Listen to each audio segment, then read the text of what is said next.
Hi, one. 1, 2. Hello.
Hello.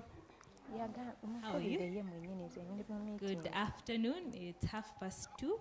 We were to start at 2. Some people have already joined us online and you're already here. Thank you for keeping time. You're welcome. Welcome yourself and welcome your neighbor. I hope you've had the opportunity to say hi. Hi, you're welcome. Welcome to Vijana Call. Welcome to our space. Welcome to the studio. You're welcome. Yes, we have a team joining us. We have teams joining us from Pakwach and Mbale, and we'll get to also hear from them.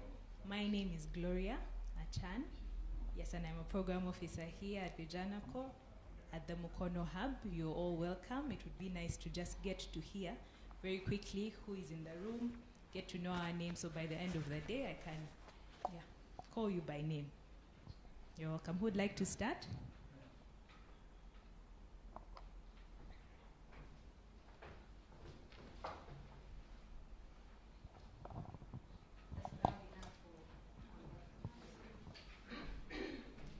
Hello everyone. I'm called Josephine Mwonge. I am a student at Uganda Christian University, doing my final year next semester. Welcome, Josephine. If you can, at least one name. Hello. Hello. I'm Sharon. Yeah. Guys, Alan. So we have Josephine, Sharon, Alan, and you're getting the rhythm. Hello. I'm called Isma. Isma? Hello. Hello. Brian. Hello, I'm Sandra.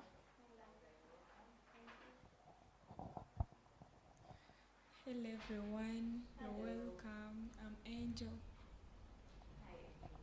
Hello. You're welcome. I'm Violet.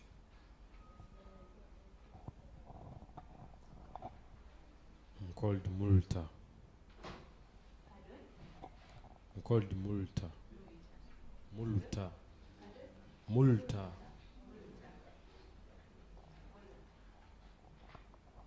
I'm Ryan. I'm Sita. Francis. Timothy.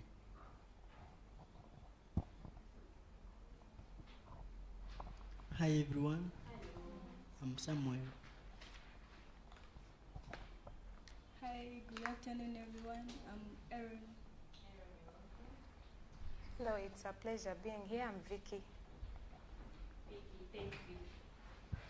I'd love to pass the mic to everyone online and have them welcome themselves, but we welcome you. Thank you for joining us. I'd also like to hear from the team in Mbale, if they can do a quick introduction and so that we can also know who we are interacting with today. I'll pass the mic to Yusuf.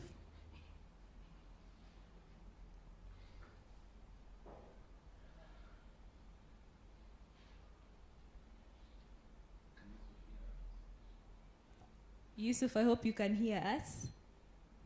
I see some familiar faces in Mbale. Merida, if you could raise your hand just to let us know that you can hear us. Okay, we're not getting any reaction there. Pakwat, we are mute. Could we unmute?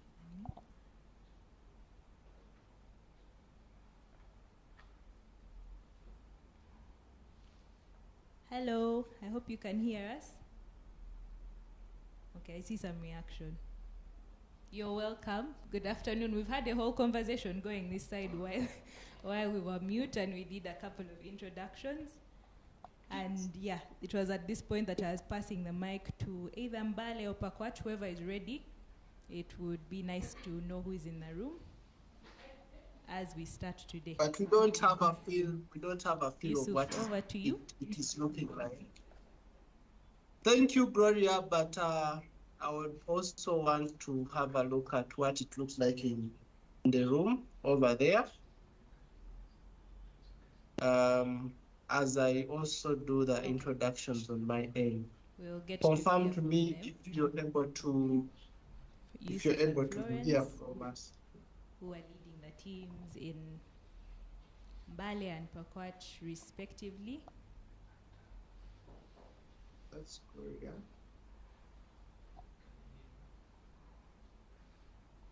Florence, would you go as we wait for Yusuf?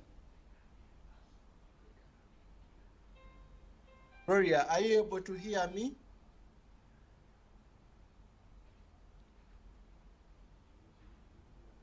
Andrew, we can hear you very well, but yeah, to hear from them I as well, don't because I know believe if they you can hear us and pick us. the sound from the reactions that they are having. Yeah, it would just be nice to have a feel of the room. How are we doing? How are we feeling? How are you feeling about today and this session? Any expectations around it? You've shared your name, so I can just go ahead and call someone now. Josephine, what's your feeling around today's leadership talk? Any expectations around it? What do you hope the day will look like? And this discussion will be as we wait for our colleagues to join us.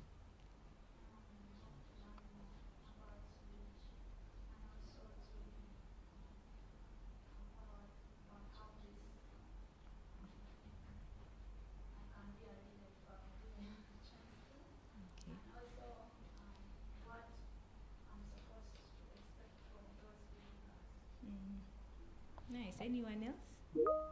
Anyone here for the first time? It's your first time at Vijana for at our youth house. Oh, let's welcome. Could you please confirm if you can hear us? You're welcome. You said you're Isma? Yes. Florence, I can hear you. Us. But Gloria Florence, cannot Mbale hear can us. hear you. Okay. Yeah, surely they can't hear the both of us. Yeah, I think it's a central problem. I think we are now getting feed from Mbale and Pakwat, and we'll get to also hear from them. But you're most welcome. Let me also take this time to introduce our moderator for today. Jacqueline, would you like to say? Thank you, Gloria. Welcome, everyone. Thank you for coming. I am more than privileged to host this show.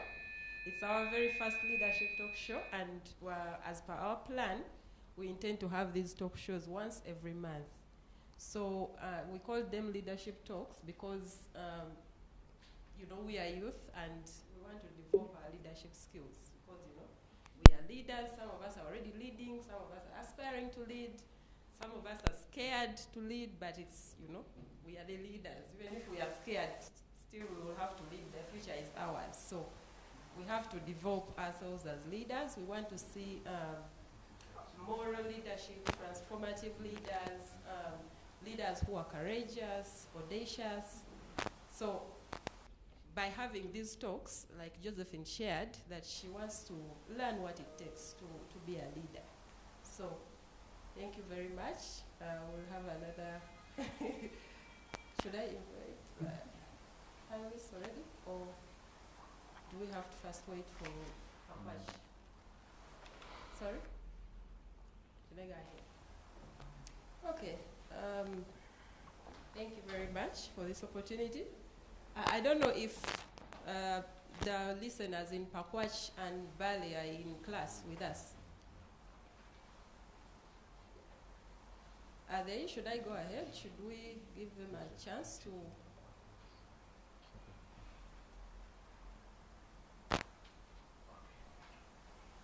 They can hear us. Okay, so one of the debates that have gone on for quite some time regarding leadership is the debate on whether a leader is born or made. And so there's a lot that we've heard about leadership. Lots of speakers, lots of motivational speakers and experts have come out to, to try and guide us what a leader should be like, what are some of the factors that come into play for a leader to come out or to be a successful leader. And then one of the factors that have come out is the factor of mentorship and coaching. And so we've heard a lot about that, and today we would like to hear a little bit more from the experts themselves. I call them experts because they are already holding positions of leadership.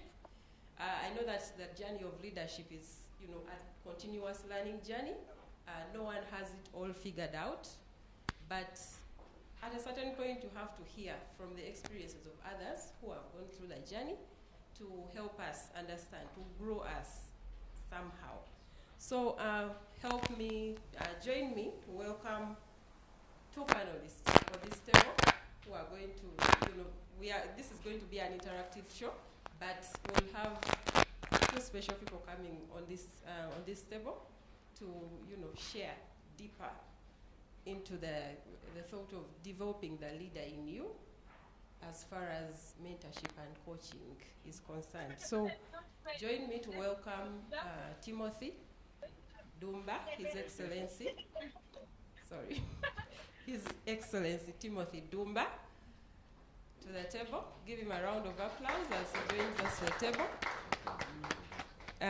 Timothy will tell us more about himself in a while, but the little that I know about him, I know that there is a lot more to him than I know, but that little that I know, he's the guild president of Uganda Christian University.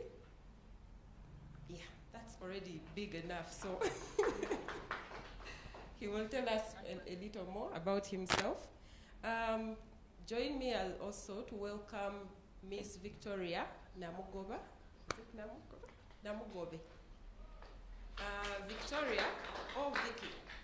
Is it you will correct me? It's Vicky. It's Vicky. Yeah. Vicky is a National Youth Council representative for the youth of Sirongo district. Just like Timothy, there's a lot more to Vicky than I know, or than I can,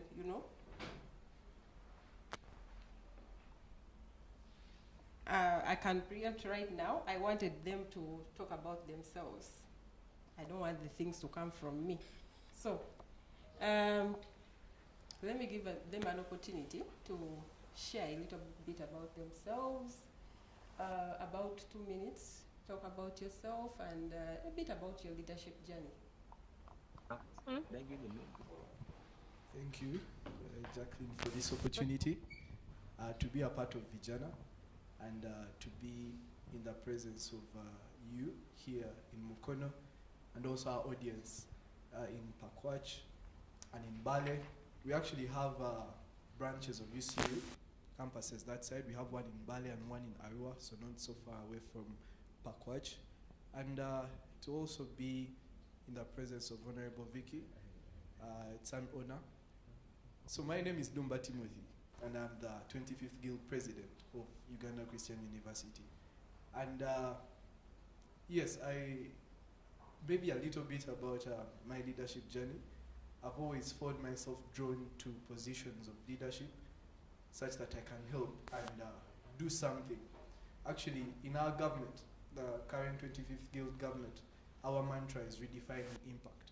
So that is what we always try to do, that as leaders, wherever you are, in your community, in your home, or where you want to go, what are you doing to redefine impact, to change the way things are being done? And maybe briefly, I think my first major position came in primary, where I was the president. In my primary school, I was Sapolo Kagwa.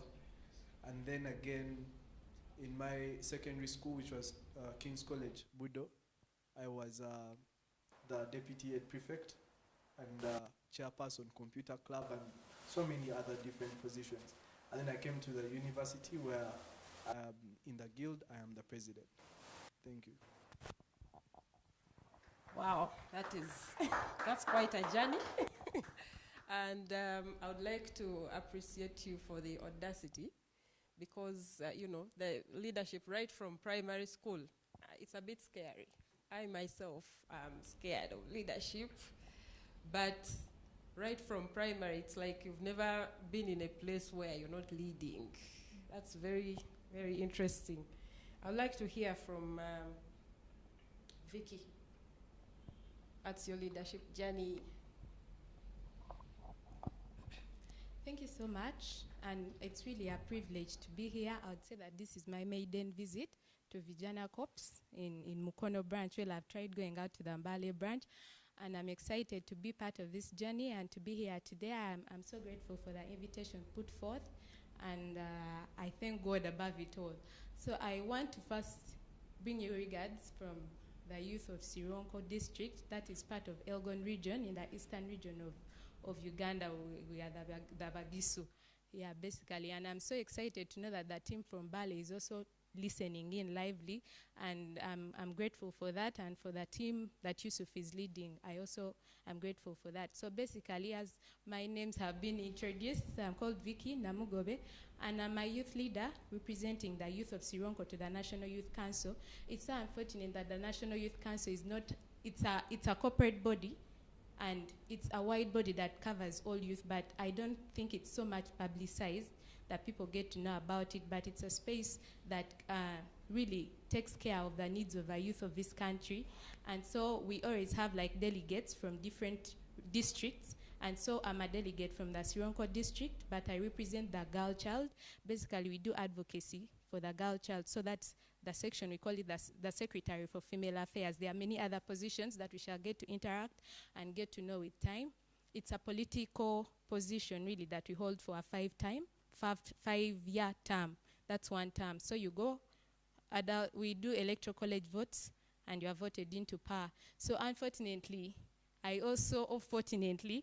also a student pursuing my second bachelor's of law at the University of UCU, and he's actually my president. I don't know if he's aware about it, but it's so amazing. I'll be a testimony of the impact they are really doing in the school. It's so amazing about it, and I recommend it. Actually, in my political scheme, I talk a lot, but they usually say that our leaders speak last. I was supposed to speak first, and then he would speak last, because currently I'm under him in his leadership of his jurisdiction. So basically, my journey of leadership is so amazing and contrary to what his is, because for him, he has led in different positions of school. So I've been an outstanding student in my performance of school, but unfortunately, I shunned away from what was political governance of a school. So I did not do a lot of that, because I usually believe that it would interfere in my education. So I made sure I shine in education and shun away from politics. But I happened to, at the age of 18, with many decisions and with the liberty my parents gave me, I managed to go abroad, within Africa, to do my first bachelor's. And that's when my journey of leadership began, because I got an opportunity to represent the international students, and that's where my journey began from. But that wasn't sufficient enough. It is until I came back home and I had challenges with equating my results, and challenges with the economy, and challenges that face the youth that have finished employment, that I'm on the ground looking for what to do, that I realize my country has challenges. And I thought about it that sitting and crossing my arms and letting things be the way they are, I will not create an impact of change. So come 2020, I went back home. That's in Tironko. And I sat down. One of my most motivating stories that led me to coming into the scheme of leadership was our surrounding of Bugisu region. We are usually having issues of circumcision, and the girl child is always affected. But I never believed in issues of only girl child. I believe both the boy and girl child should be uplifted. So in those circumstances, we have issues of a lot of child marriages that arise out of the circumstances of circumcision. So after seeing these vices in society, I said, no, I will not sit. I'll need to come out and do better. And the spaces which are available was the National Youth Council by then. So this sees me coming into politics and running a lot of activities, because currently me and some social members of our society, we came up with a catering service that is just to empower the youth. We train them on hand skills in order to empower them. So we said, how best can we touch the community? So one of us has to push into politics. And here was I, vying for the position from the village level up to the district level, where I was voted and some positions unopposed, because the society had seen the impact I had made. And I tried pushing for the national level, but unfortunately, things didn't work out the way I ought them to be. But then, that has taught me a lot more about the scheme of leadership, because I have occupied a lot of spaces with this little position that I have occupied, and have been an influencer in many spaces that I have sat. So that's a little bit brief of my leadership journey. Thank you so much. Thank you so much, Vicky. Wow, that is also a story of courage, and you know, and I would like to appreciate Mr. President, Your Excellency. Also, there's a bit of humility for you, because you know, His Excellency would have said, no, let her speak first. I'm the president. But you have agreed, and you know, you have just decided to humble yourself and you know, take it as it is. So I'll pick it from where you left it, Timothy, about your leadership journey.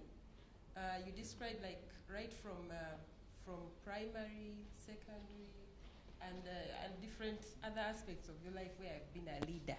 And I do not think, although I know that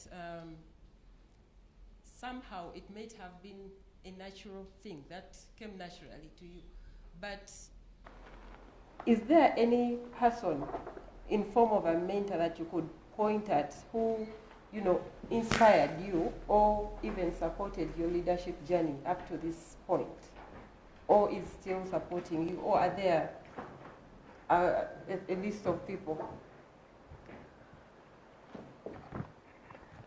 Thank you for that question. Yes, from the beginning, there has always been a number of people that push you to take action. You know, it's funny that sometimes these are people that tell you can do it, you can do it. Other times, it's people who tell you cannot do it. So you try to prove them wrong.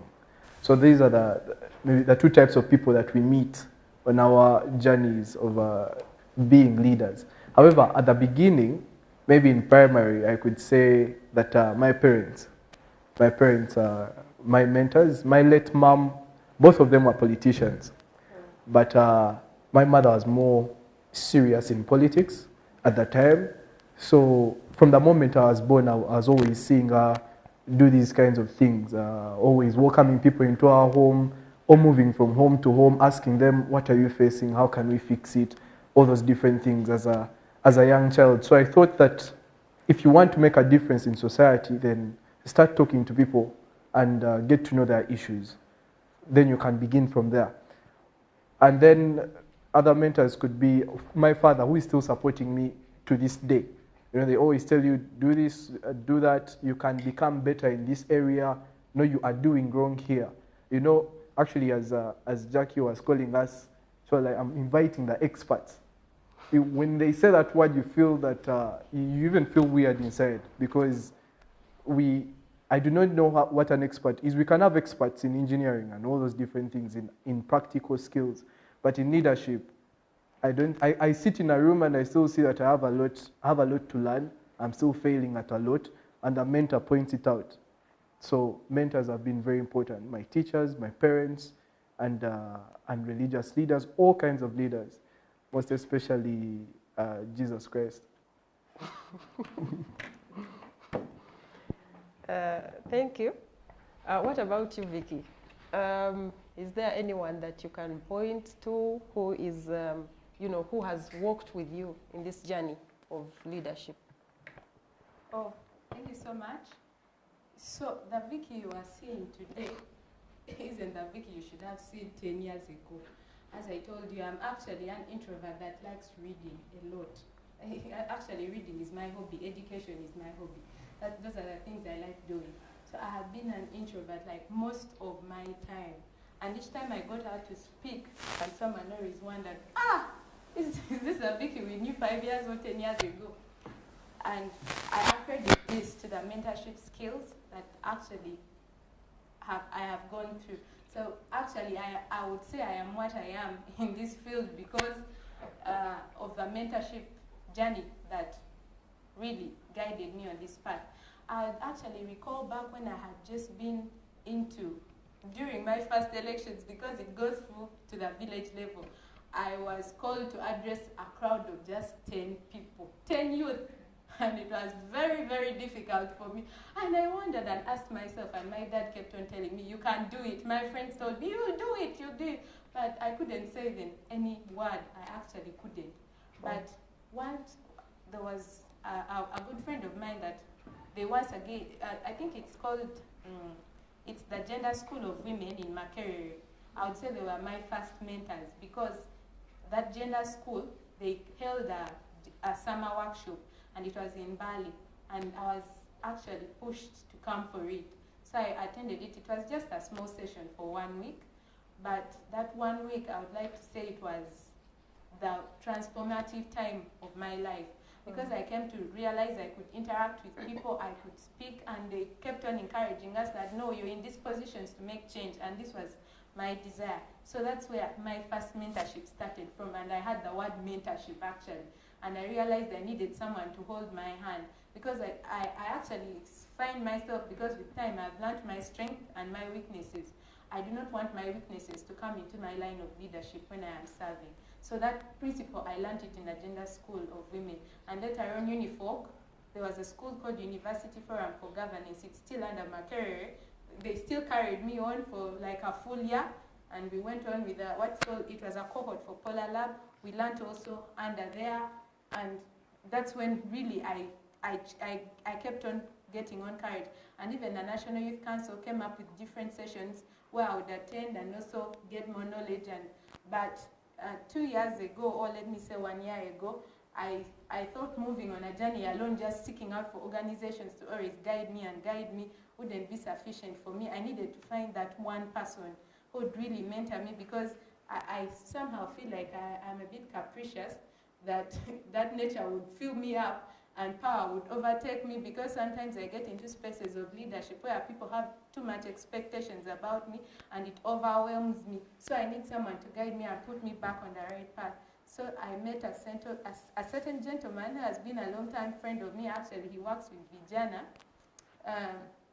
He was like, I'm actually the one who reached out to him. I'm like, I need help. Because if I don't find helpful guidance in my leadership, I may go astray. And it's like, okay, this is the journey we are going to take on.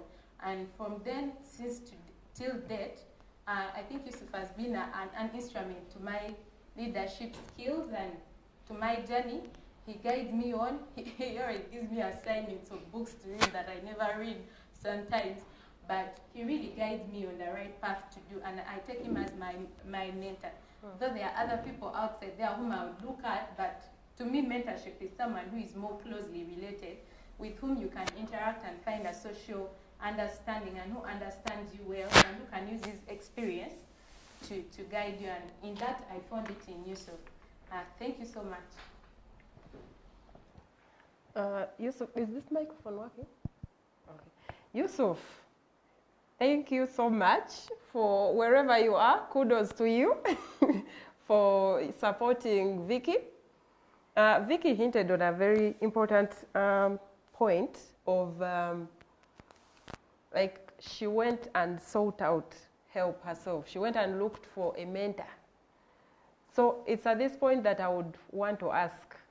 I'm asking the entire house, but let His Excellency represent. Eh? Do you think it's important for young people or young leaders to seek out themselves, to seek out mentors? Or do you think it's right for, the right thing would be for you to, wait for someone to identify you and then, notice the weaknesses you have and, decide to support you? Is it something that can support, add onto your value onto your leadership journey when you yourself seek out that mentor? Thank you. When we are comparing these two things, should someone come and find you that maybe, is it Viola? That someone should come and get to you and find that, okay, no, you maybe have an issue, you do not speak well, something, let's train you and develop you. Or should you look at, I want to become a better version of myself. I want to take up this position in society or in my school. Who can help me do that? I think that the latter is better. Because if it were, I think if it was Honorable Vicky or myself, and were at because I began, as I usually say, that in my early primary, I used to be the most, the quietest in class. I used to stammer when I used to talk. I used to be very shy, inconfident. So if I waited for someone to come and say, oh, Timothy, I see something in you, can we start speaking? Would never have me right now. It needs to start from you. However, there are organizations like Vijana who maybe take an initiative to look for you and be like, okay, come and we develop this particular skill. Coaches, as we are here talking about the place of mentorship and coaching, coaches are there to develop particular skills. Let me teach you how to speak. Let me teach you how to dress. All those different things. They can come and then they try to shape you. But if it is not to begin from you at the beginning, then it will not go so far. Okay. So why do you think it's important for a young person to seek a mentor? Can you give us, a bit of the pros? Because sometimes it's also important for someone to just, sometimes you may not know the right, what you want, what's the gap in my leadership, and then someone recognizes it. So. Okay, you see there are those gaps. Let's say, what example can I give? You cannot know what's wrong with this bottle, with the water in this bottle, until you drink the water, right? So I cannot stand from at the doorway and then tell that this water has sugar or it doesn't have sugar until I drink the water. So sometimes for me to tell the gap that you have, you need to first stand in front of me and try to speak. Or try and do something. Speak in class, in a presentation. Then I'll know that this girl has confidence, but it's not enough. Let me step in and try and help her. So what I'm saying is that for people to tell the gaps that we have, even me, I have so many gaps, but for people to tell the gaps, I need to step out in public, I need to try something, and then someone tells that, can find out that gap and then help me.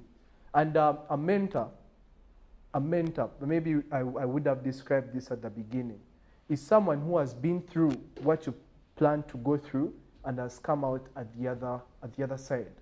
So if you want to be maybe a head prefect, then you need to find someone who has been a prefect, and then they can guide you. They need to be on the other side. Then they can guide you holistically that maybe you should keep your grades up, make many friends, be social, be nice, all those different things. That's a mentor. But for them to take a chance on you, you need to show them the gaps that you have such that they know where to step in. would again come back to you and and ask. So, for example, if I go out, it's my personal initiative. I feel that I need support somewhere, and I know that there's out there a person who can support my leadership journey. Probably I want to be the vice guild president. So what are the qualities that I should look out for in an effective mentor or a coach? Are there any specific qualities that a young person seeking mentorship can look out for? Thank you. For a young person such as ourselves, the youth, if you're looking out for mentorship, first, you should look at someone who is outstanding. That is the first thing, but not the most important thing. Because you need to look for someone who has made it, who is making it. Someone that you can see is redefining impact or causing impact. But that is not the most important thing. To me, what I would say is the most important thing in a mentor is someone you share values with. You could want to start a successful business, and then one of the most successful businessmen in your area is a drug dealer. He's outstanding because they know that he's a drug dealer and he's making a lot of money. But if you pick him as a mentor, his values are going to be shipped onto your personality. So we should look for outstanding individuals, but most importantly, look for that person who has the values that you share. Vijana shares the values, has outstanding values. We want to help the youth in the country and make them the best that they can be. Let's say you're Muslim or you're Christian. You look for mentors that share your religion or share the values of your religion. Is this mentor generous? How do they treat their personal life in their families? Then you can reach out, because you should always know that their values are eventually going to end up on your personality.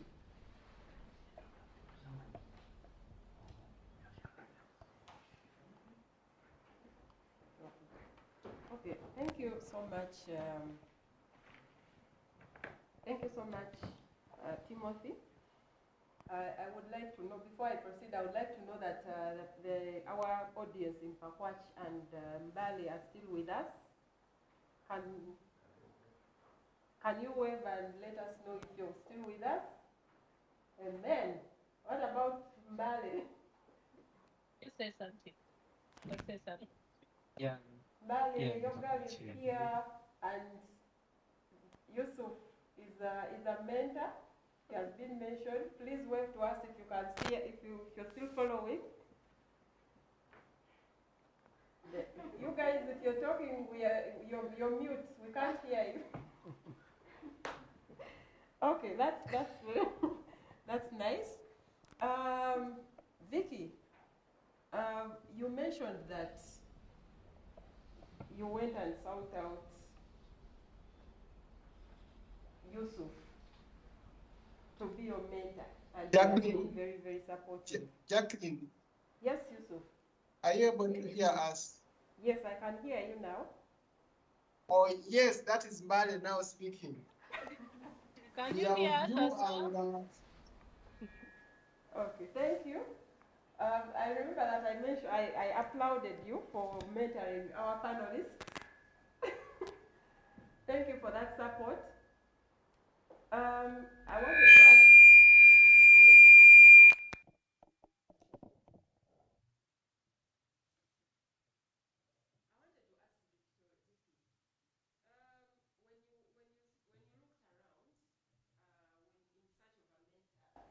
and then you zeroed on Yusuf for a number of reasons, which we may not delve so much into.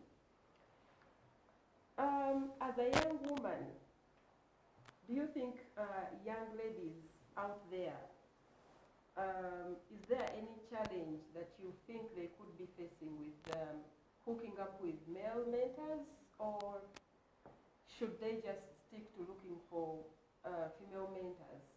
Which of them would be more effective for the young people? Which would you advise? Okay, thank you so much. Actually, the network issue in Bali, I think I recognize that it's a mountainous area. So we always have challenges with Mount Elgon. So the people of Mbale, it's understandable. So meanwhile, actually, first before I hint on the question that you've given unto me, I'd like to a little bit revert on to what he had just spoken about on that issue of mentorship that is chosen. Actually, for me, I usually love speaking from my point of experience.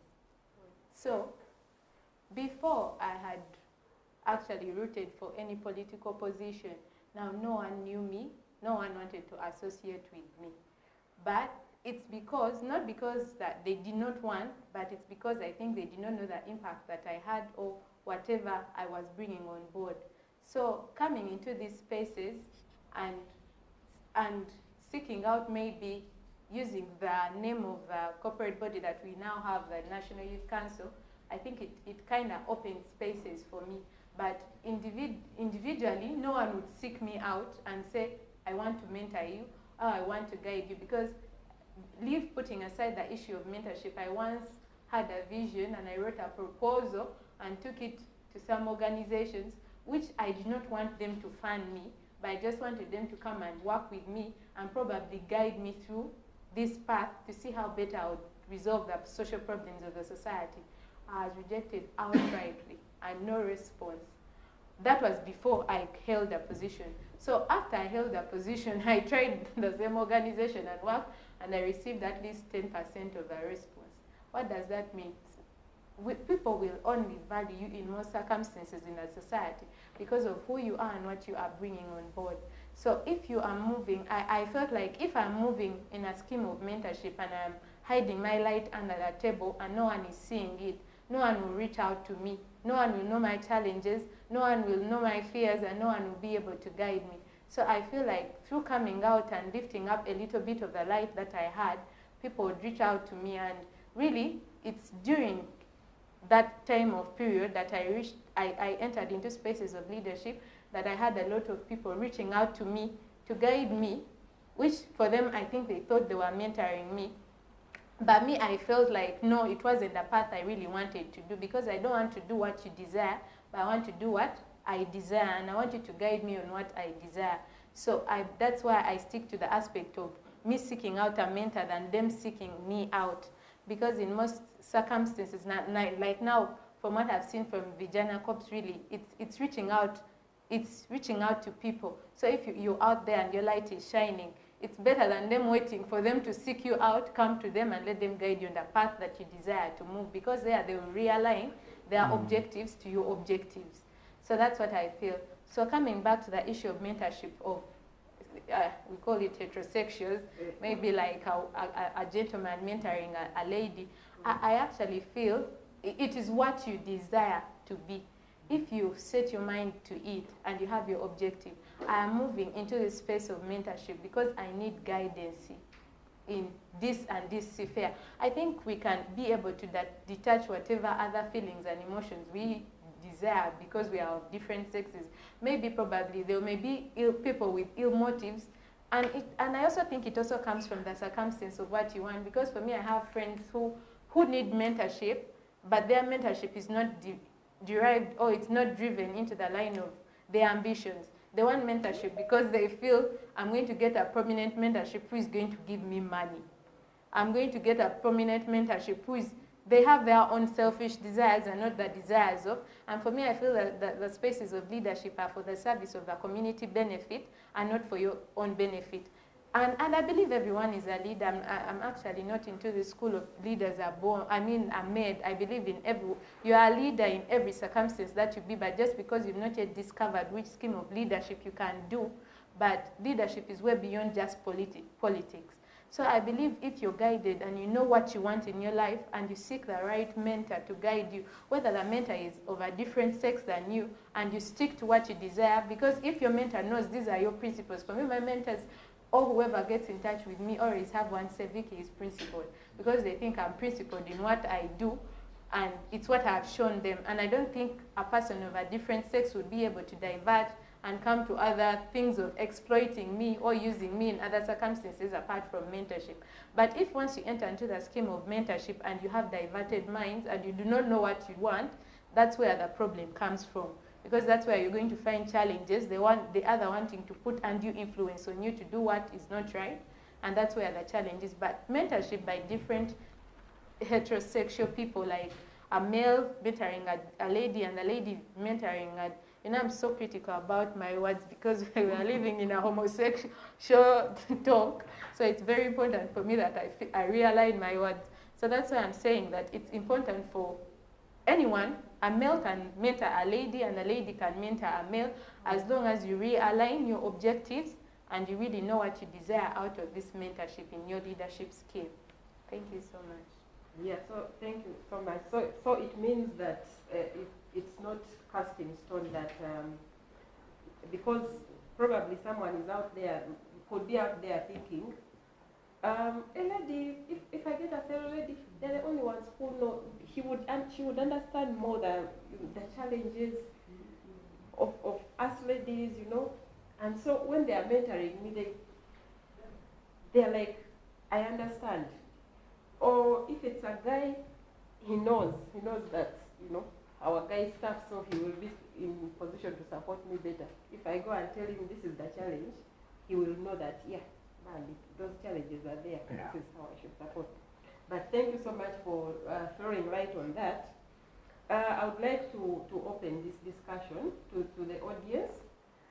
So we will continue listening from our panelists. I'll continue asking you some questions. But if you're in the audience and you feel there's anything that you would want to add on to the discussion, please just raise up your hand. Let the support team give you the microphone and add on. If you would like to maybe dispute anything that any of these ladies saying or any of my panelists is saying, feel free. He may be the president at UCU, but here he's, Don't fear, don't feel like, man, can I dispute the president's statement? No. Feel free, raise your hand if you want to complement his point, if you want to add anything, or if you want to differ from his view. Leadership, while pursuing your leadership journey, there's always the need for you to, because even a mentorship journey is work itself. It is not like, it is not a bed of roses. It's a mentorship journey. Sometimes there's tough feedback for you. Sometimes someone tells you, slow down, but for you, you want to go very fast. Like, why is this one slowing me down? So how do you, I would like to hear from both of you, how do you balance between the need for you to lead and then you following your, the need for you to grow and learn from the mentor? How do you draw the line and how do you balance the two? Let me start with the Honorable Vicky could take this one. Since it's coming for His Excellency, I can't say no action. So actually, there's one thing I really wanted to take into recognition, the fact that the aspect of balancing my leadership and my mentor desires, how do I really get to balance them? So that's something that was actually clinging in my mind, but I'll come to it. So basically, now, me, I have my leadership desires. I have what I need, because for me, passionately, about myself, I would say I have like my mantras that I really dwell on. Basically, I'm so passionate about issues of gender-based violence, or let's leave aside gender-based violence, but sexual reproductive health rights. And I really like advocating about it. And I believe the aspects of equality and equity cannot be given only to a girl child, and I really have a lot of issues with that topic. So I believe that we need to also, because the male gender is also having challenges of its own. So it's need to carry both the male gender and the female gender together in order to attain gender equity and equality. So that's one of the things I stand for. And I believe in aspects of climate change. And because now, especially for us in the East, we have a lot of challenges with the climate and the landslides and everything. So I usually like advocating for that voice to preserve our societies and our environment. And also the last thing that I'm always passionate about is the aspect of bringing like every youth on table, gender inclusiveness. So basically that is it. So I believe by seeking out my mentor, I actually first proposed, and okay, I think he's been seeing me in my spaces, and I chose him because actually I also saw him in his spaces, because I saw him how he led, because he also occupied some positions of leadership, or he has always actually occupied positions of leadership, and I really found that whatever space he occupied, he was always successful in these spaces. So I chose him basically on those bases, and because of also another aspect is I have seen his mentoring schemes on other people. And in also my walk of life, I have also seen circumstances of where people come to me and ask me to be their mentor. But one thing I always said, I cannot be a mentor of someone because I'm still under refinement, and I cannot carry an unfinished work and impact it on someone else. And I also said, I don't believe in the aspect that you can be someone's mentor when the person doesn't know it. I think that's a clear line between inspirational and being mentorship. Because there are some people who look at icons on a TV and say, that is my mentor. The person doesn't know you. You don't know the person. I don't think that is mentorship. I think that is inspiration or something like motivation or what. Because I believe in a scheme of mentorship, your mentor needs to know you, and you need to know your mentor, have a personal understanding between you two. How do I balance my leadership with mentorship? Now, for me, as I have already said it, you have to realign your mentorship, your leadership goals and objectives to that of your mentorship. Because for me, as soon as I sought out my mentor had to know what are my desires and what are my goals, so that he does not carry on projects that are going to be conflicting with mine and impact them on me, because it will be difficult for me to understand his line of guidance. So in order to realign that, we came up with different objectives, different goals, and our aims. How are we going to be able to achieve them? So it's like, Vicky, you want me to be your mentor, but what do you desire? Which goal did you want to fulfill? I also asked him, you've been seeing me in spaces, what do you think are my weaknesses? What do you think are my strengths? And so we give ourselves a timeline. Within a year, he sends me books to read that he feels, because he feels that I really need to get more knowledge in order to widen my aspect of understanding and my view of things.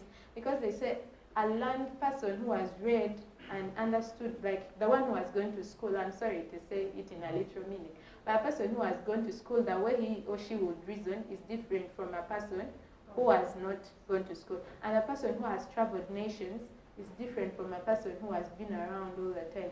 Even a person who has traveled districts is different from you who has been in Bali for a whole setting of life. So I feel that he has tried as much as possible to expose me to be seen and heard in such a circumstance, not only you seeing me physically and hearing me, but me being seen and heard, whereby like my knowledge of understanding things is widened to my scope of understanding of things, because actually by me reading is exposing me to other understandings of way beyond my own understanding. How are other people in other places doing this? Because how are other nations doing this? Because whenever I get to travel or he gets to travel, he comes back to give me a feedback of, do you know this and this happened? Or what is the latest that is happening? And he also challenges me to ask me, have you heard about this and this that is happening? So this keeps my mind settled on ground to know like how best I can get more new aspects that can be important in my scheme. He asked me, did you hear about the climate change in COP?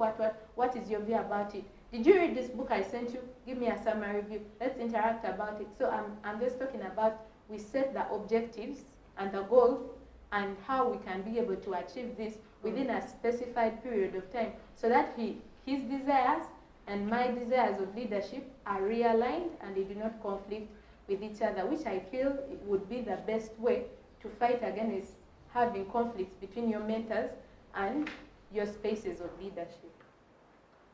Right there is where I will also start from.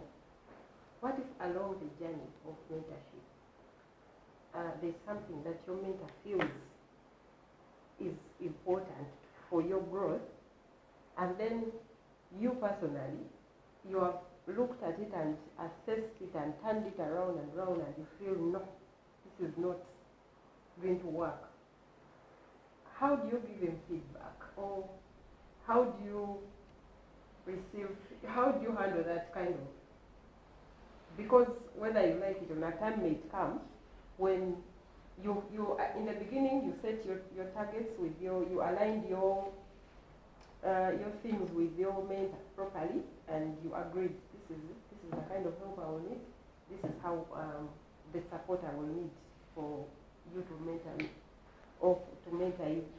So how do you handle a situation like that? Because maybe for him he's very well convinced, and it's honestly he's convinced that this line of this particular path will help you more. But then you look at it, you turn it around several times, and then you feel no. So basically, how I would respond to that, it's a very complicated question. But basically, really, when you join into a scheme of mentorship, it's better to always come with a spirit of I want to learn, relearn, and learn. So when you come with those three aspects, it would not, actually I think the road of mentorship is a very hard road of mentorship. It's really hard because here you are, two people of two different characters, one meeting to try to realign into your objectives. It's very hard. It really takes an exceptional person to do this kind of work and to refine you, and you come out as a refined gold. It's very difficult. Because for me, I recall there's one period of time, I really don't know if I should air it out right now, but I'm really sorry for my mentor. I really have to. So there's a certain point in time where for him, he would, a mentor, or like in my mentor, would want you to be heard and seen in whatever circumstances you are or whatever circumstances you're in. So I have some challenges that push me back, that don't make me come out. And so he always tells me, no, you have to come out. And so one day we were having issues of national parliament, and it's usually the National Youth Parliament is best first on regional basis. So I have the Eastern region coming up with its own representatives, and later we merge and form like the National Parliament, where they vote the speaker of the youth speaker. Like if you've been following news, usually see it, it's already broadcasted. So he called me up and he tells me, I wanted you to come for the position of speakership in a National Youth Parliament. I'm like, this is too big for me. I can't manage. I don't see myself sitting in a parliament. I really can't manage. It's a big mantle for me. Let me remain in my quiet spaces where I am. He's like, no. So actually, at that moment in time, I overpowered my mentor because I actually totally rejected, and I had my reasons for. And he was like, you can manage. I want to push for you. You can try. Try it out. What? I just told him I can be able to only come and attend a session, see how it goes. But National Youth Parliament, what are you talking about? I can't. So, yeah, at a certain point in time, I thought about it and I said probably it was an opportunity for me to have national exposure and all that. And really, it would have pushed me to places where I could not have even imagined. But this is a circumstance I'm just trying to share with you to see that how sometimes there's a conflict between where your mentor is pushing you and where you want to be. Probably he's thinking for bigger things for you in your spaces of leadership, but for you, you're cocooned in your small place. So he managed to push, but still I attended that session, but the guy kept on pushing. Before I knew it, I reminded Vicky is the chief whip. I'm like, no, it can't be. So at the end of it all, I managed to sit back, but after some time I sat back and thought about how better it would have made me. Maybe it would not, I don't look about serving in popular spaces. I prefer being in my small space, and with my small community, I impact a change. So that when I go back home, I don't want them to make noise. Hey, Vicky, but I look at that change that has been impacted in society, and I'm like, God, I bless you for, you've given me this gift, and I have transferred it to someone else out there. So basically, realize that the only aspect I would say is for you not to have those frictions between your mentor and your leadership is basically coming with a whole heart, in that I am coming to you to guide me. Like how we go to school. We actually go to school, you know, now like with the internet, it has created a lot of awareness. You can go to class and feel you need to challenge your lecturer because and you really feel, no, what the lecturer is saying is wrong. But because of that humility, you pay tuition to come and learn. You have to take away that pride in you, come learn, relearn, and learn. So basically, when I'm moving into the scheme of leadership, I feel the best spaces for me is to really come with an empty hand. Really, I'm coming to you, these are my objectives, but please, like, you know that grace we always, for Christians, we always want from God, Lord, here I am a sinner, but really give me that grace so that I become better. So you come to him and like, I'm here with my supplications, but I have the desire to learn, and I need to unlearn what I know so that you guide me, and I need to relearn better from you because I'm coming to you because of something that you're better in me and you can guide me on the path. Thank you so much. Thank you. What about Mr. President? Is there anything that you can add on to that? Is there any further advice that you could give young people who are seeking out mentors or on the mentorship journey? Well, actually, just to add on what Honorable Vicky what you asked her before, we have whether does it matter if your mentor is the same sex with you? I think yes, it shouldn't matter, but we should be very careful with the way we pick the mentors, because we cannot be blind to circumstance and all those different things. For example, we have so many examples of good examples of mentors that have gotten married to their mentees all over the world. We have it. But what if you totally do not want a relationship side of a mentorship relationship? Then you should try and pick accordingly. I'm not saying sometimes you are a lady and the best mentor for you is a gentleman, but we should be cautious as we approach that relationship because we are all human beings. We are all human beings. And then when it comes to during the mentorship relationship, what you want and sometimes what the mentor wants. Now, we have some men in the house and ladies as well. For example, let's take this example. You, in high school, you want to be the head prefect. And then you have a mentor, maybe someone who was head prefect 4 years ago. And then they tell you that you're in S5. No, you're in S5 campaigns are in second term, at the end of second term. Then they tell you that if you want to become HP, then it is better you do it while you're single. You're not dating. But then there is a girl who has been pushing you from S3. She's even the first person you told you wanted to be HP. She has been with you and you guys have been, you're romancing and all those different things, and she's here, you're both back in S5 and she's willing to, be your campaign manager. And of course you see the relationship heading to a formalized relationship, but the mentor is telling you, don't date. It is better if you don't date. So it is important to have within you a system whereby you can be like, where does this relationship lead me? There are some relationships that, relationship, it will have no sex and no such thing, so it will keep me focused. But then there are other relationships where you know that you and this girl get excited every once in a while and you cannot risk. There you listen to the mentor. But it's only when you're honest with yourself. And then you can be like, okay, let me listen to the mentor. Then you talk to the girl, you're like, give me some time. Let me first get this position. We shall continue this later. However, there is scenario B, whereby, for example, in my personal experience, you're done with S6, and then your mentor is telling you, fly out of the country. There are better opportunities outside to develop yourself. However, for you, you feel like you would prefer to stay in the country such that you first cause more impact in the country before you leave. But the mentor is telling you, leave now. If you don't leave now, you're losing time, all those different things. Now you go back inside and you try and measure what is more. You always weigh that in 5 years, will this matter? So in 5 years, before you become HPA, in 5 years, you continuing with your girlfriend, and perhaps you get her pregnant, and then that costs you the election. Will that matter in 5 years? Yes, it will. You will even have a child. But will you flying out of the country or you staying in for some more years and causing impact in the country, will that matter in 5 years? Yes, it will matter positively. You would have left, but you remember that I touched these souls in this time.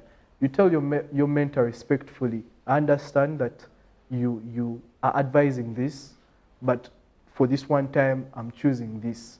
And your mentor, it's a personal relationship, should be able to, okay, you've decided to stay, let us work on how best you can cause that impact at home, in the country where you are.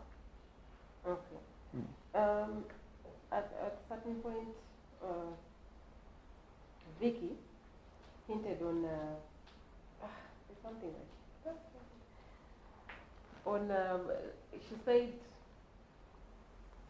she's still on a mentorship journey. She's still learning, so it is not good for her to take on mentorship, to be a mentor herself.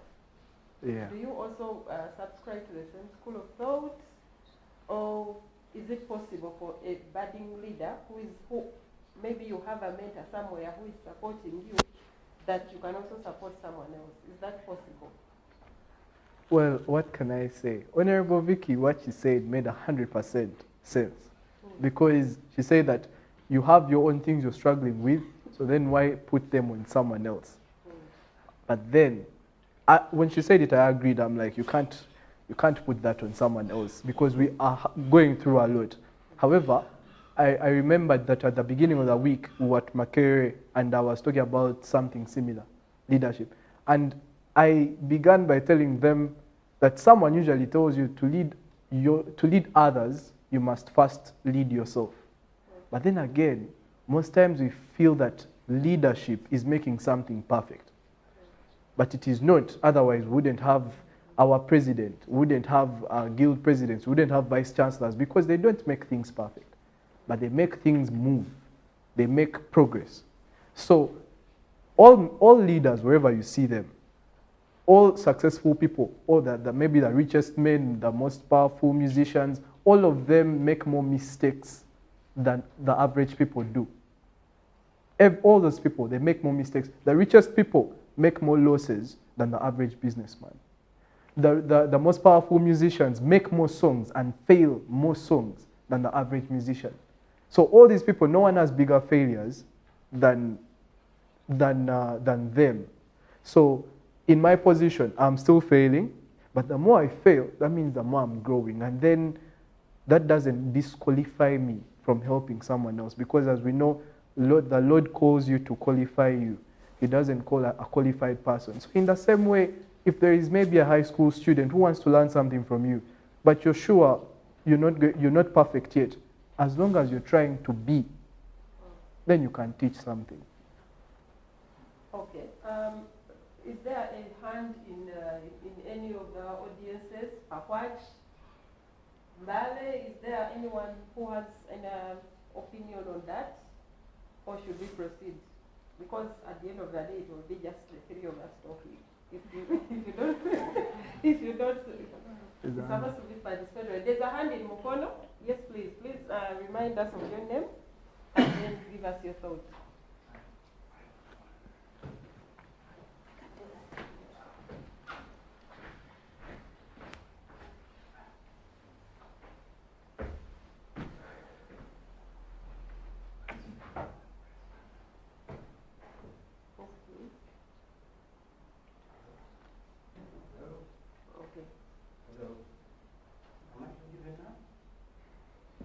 People in Pakwach, can you hear the person in Mukono speaking?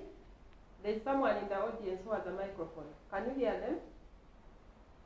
No, we can't No, hear they them. can't. Can someone connect them to the speaker?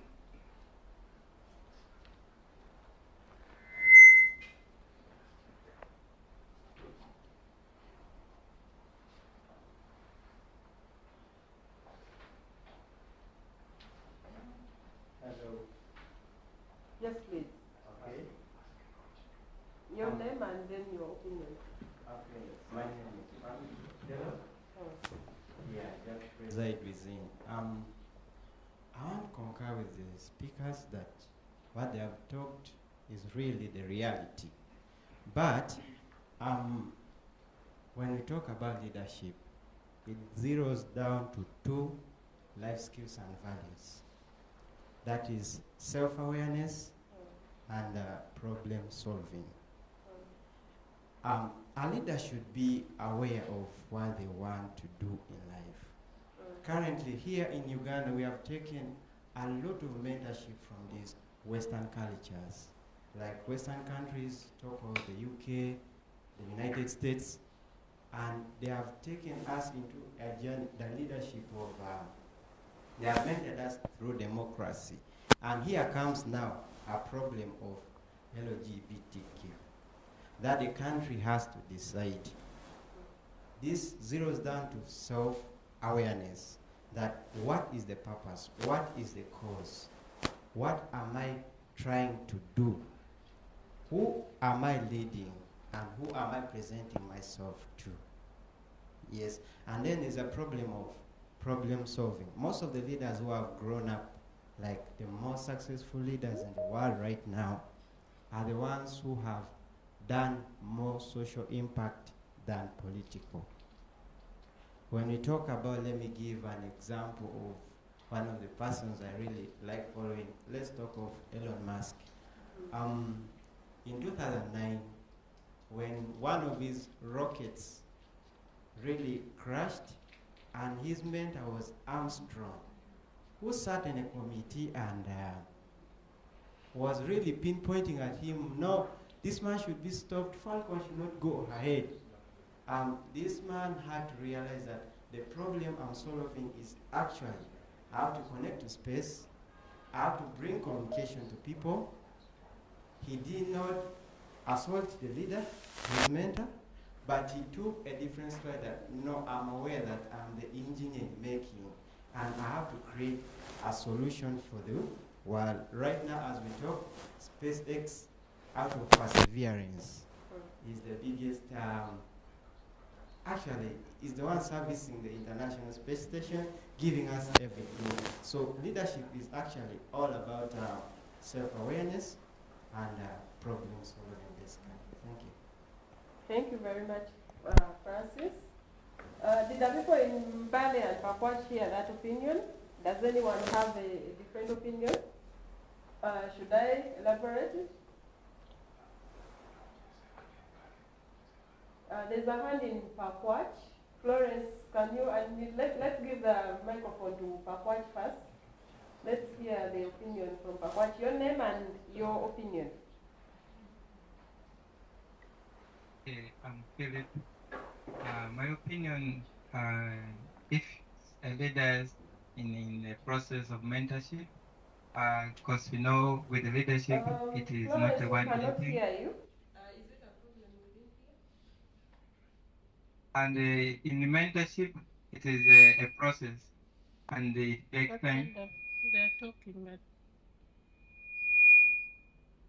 In mentorship, it is a process whereby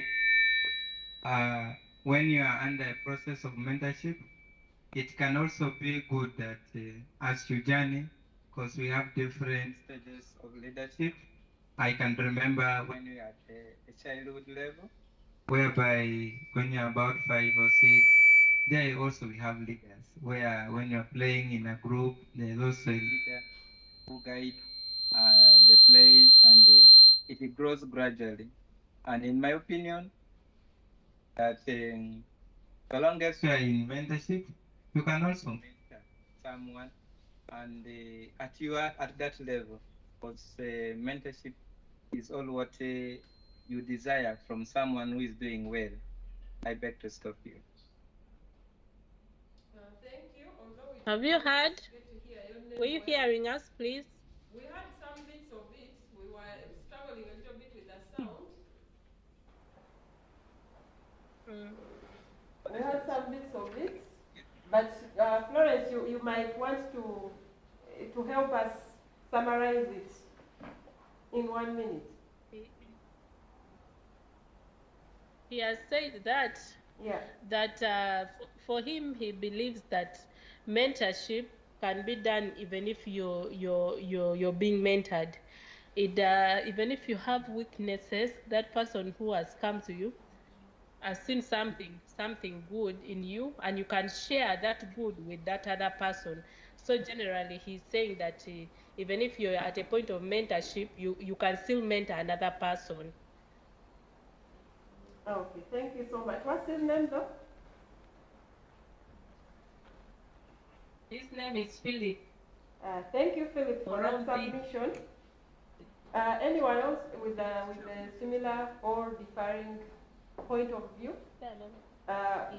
Francis said leadership or mentorship is all about self-awareness, and the mentor and mentee relationship is all about self-awareness and self-leadership. At some point, you're going to have to take a stand as an individual, considering your values or your instincts or whatever, and you decide to defy a little bit from your mentor. That doesn't mean that you disrespect them or anything. And then also you need to be aware of yourself. You need to be aware of yourself. What are the values that you stand for? Who are you? And then you decide on, make a decision. And then Philip also shared that point of view that you don't have to fear to mentor someone. Wherever you are, you can offer to support a young leader who is coming up. Mr. President, where you are, it is already privilege enough. I don't know, is it privilege or is it? It's a powerful position, and you've had enough experience up to that point. Right from primary, when you were a class president, there was School president. Or head prefect, police head prefect. There was experience. So when he graduated from secondary to go to senior one, trust me, he could mentor someone. He could very much be a mentor for someone who is in primary and wants to be a leader. Here, where he is, although he's also still learning from other people, he can still pass on a lot of knowledge to other people. So thank you so much. I heard that there was a hand in Mbale. Can we hear from Mbale?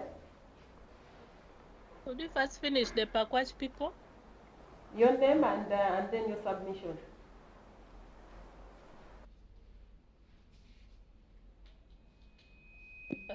All right. All right, I'm heard from by the names I'm called Sam. Since the good president of Israel just started, I've been hearing from him. But there is also leadership and mentorship coaching. You can also look at self-determination. Because this thing which we are looking at today, when you look at the mission of Vijana Corps, it also looks at how we can promote social justice and equality within individuals. So at that moment, you can also look at those letters of leadership. How are you going to mentor someone or coach someone in the village or any sub-county?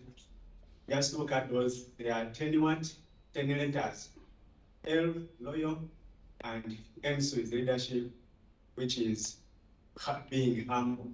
You look at those 10 letters, then you be in position. And you also look at, there are also types of leadership. How are you going to mentor somebody? Let me start with the first point. There is also which they call the autocratic leadership. You are there, you are mentoring somebody, but you are not even participating, even you are not engaging in. Second one is also laissez-faire. You are there, you are being chosen as a leader, but you are not even participating to help those ones whom you are mentoring to. That is the point of view which I had on that, and it looks at self-determination. Thank you, Sam. Were you able to hear Sam? Yes, we heard him very well. Yeah, still in Mbale, we have another hand. Yes, please. Would you permit? Sorry? Yes, another hand. Please go ahead. If you have another opinion. Rafida, my views, good stick on leadership and mentorship, whereby leadership is the third one, whereby it involves being a head and having people that are going to lead it in time, all the time. Leadership is whereby it starts with yourself. Leadership starts with yourself, whereby you should be believing in yourself at a good extent. You should be having self-esteem in yourself. At least being a leader, you should be convincing, you should be welcoming, you should be at least a person who can develop photographic objectives in others that you're leading as a leader. You talked of something being something like being a mentor and a mentee. Being a mentor, you should be having a mentee that you're going to mentor. That mentee should be listening at least. Before you mentoring someone, first assess someone you're going to mentor. Is that person going to give you ears to hear? Is he going to take what you're going to mentor? Is he going to at least buy your ideas? Also, as a mentor, you should be in position of listening from your mentee. So, me, I hear on an issue of being a mentor being at least welcoming to everyone, every suggestion. And that's my idea of being a mentor. Thank you for that opinion. We have an online audience. I don't know if there's any other group of people or person joining us online anywhere. Maybe the technical team will advise. We might want to hear from those as well if there's any opinion. Jacqueline, one last one from Bali. There are hands in Pakwach as well. Yeah, they'll come to you, There's another Florence. hand Keep from calm. Pakwach. I've been advised. So, Florence, can we hear from there?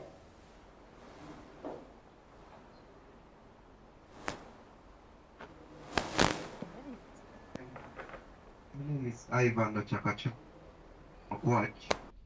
I'm a district councillor representing the youth. I here have some queries to raise.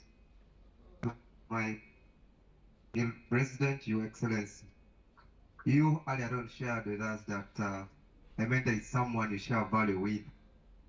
Now, it is true that we have political mentors, other leadership mentorship, and as politicians, the political value is what we share with political other personnel, and we make them our mentors. And now it becomes very technical that political mentorship and political mentors do come to have interest, political interest, more so when they see that now their mentorship is almost equaling. How do they tackle that situation? That someone who is mentoring the other one is also seeing himself now better. In that field, it has created a lot of conflict of interest, and I don't know how as young people, we have always suffered through that, and I don't know what advice you can really share with us, the people of Pakwach. Two, you brought a point of when you are guided by your mentor, and you brought a scenario of relationship in that field. But I would also advise and bring my opinion that one, as a leader or as someone, you should first understand yourself. Meaning you have to first analyze yourself, you know your strength, you know your weaknesses, and you see the available opportunity that you have within yourself. Because some of the mentors might also have interest in the mentorship that they are giving you. That if you don't control it, or you don't value yourself first and knowing yourself better, some of the mentorship may also come to be something else that may ruin your movement. I thank you. Thank you so much, although I didn't get to hear Florence, is your hand still up, or is that an old hand?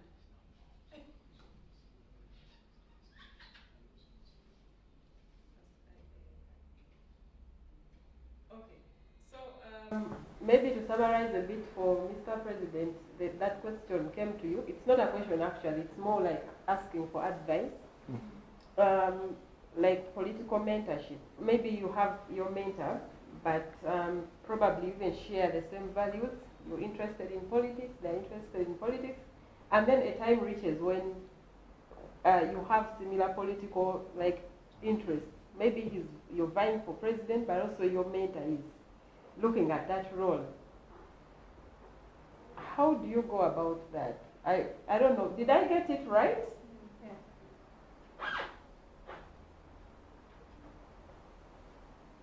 Florence, it is fine. Okay. Yes, you so got it right. That's it. What if you find yourself looking at the same position? Yes. Well, again, actually, I thank you for your question.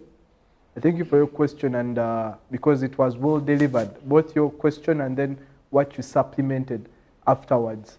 Now, when you have a mentor, you share values and you share interests.